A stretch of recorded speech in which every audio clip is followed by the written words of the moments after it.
Welcome to SOS Creativity TV and SOS Creativity FM. If you've watched last week's video or listened to last week's podcast, you will know what we're about to cover in today's episode. If you haven't, here's a link to it if you're watching on video. If you're listening on podcast, we're going to link it in the description below so you can make sure you cover that.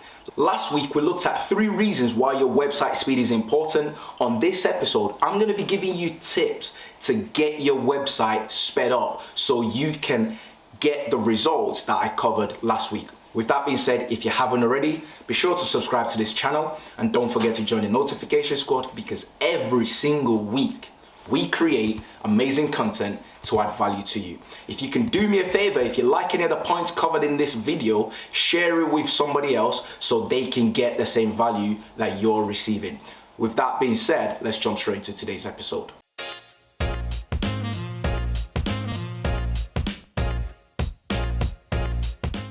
So on the last video, I gave you 3 tips or 3 reasons why your website needs to be sped up. On this episode, I'm going to give you 3 tips to speed your website up. And the first one is to optimize your images and videos. What exactly does that mean?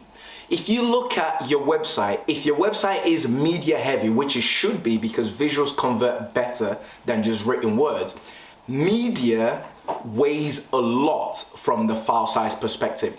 Your images, especially if they're high quality, they're gonna be quite heavy. They're gonna be, the file size is gonna be significant. Videos takes that to a whole different level. So when you have those on your website, it tends to slow down your website. What you wanna do is before you upload those media content to your website, you need to optimize them. There are lots of compressors out there that you can use to compress your file size and still uphold the quality of the image, which means you reduce the file size, you increase your website speed.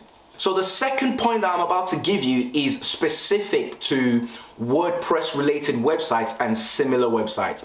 Statistics shows that 45% of the entire website on the World Wide Web is powered by WordPress. So that's why I'm gonna go through this point, because chances are you have a WordPress website that you're running if you're watching this video or listening to this podcast.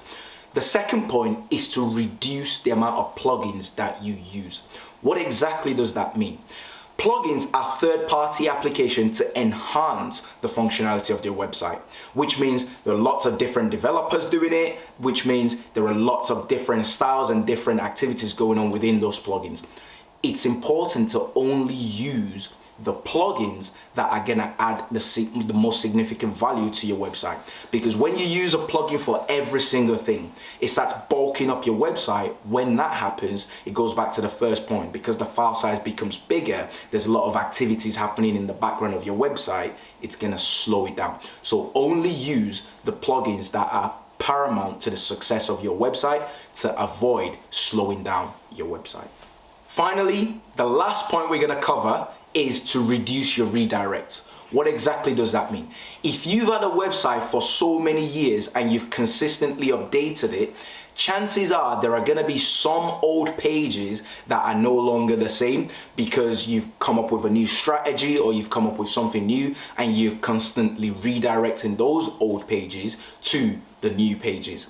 Where possible, if you can reduce the amount of redirection that you're using, it's going to reduce the server response time. Because what a redirect does is, say for example, Google finds a link and sends someone there. If that link no longer exists, it's going to show an error 404, which means the page is not found because it no longer exists. However, as a smart business owner and as a smart website developer, or if whoever's conducted your website, if they've done it in the right way, you're meant to create a 301 redirect. So Google says, okay, this page wasn't available, but it's been redirected to this new page. Where possible, try to minimize the amount of redirects you do, because when you do that, that reduces the server processing time, which speeds up your website. I'd love to hear from you. What is the point that you're taking away from this content? Leave them in the comments and I will get back to you. My name is Steven from SOS Creativity. As always, if you haven't already subscribed to the channel, do not hesitate to do so. Till next week, have a wonderful week and bye for now.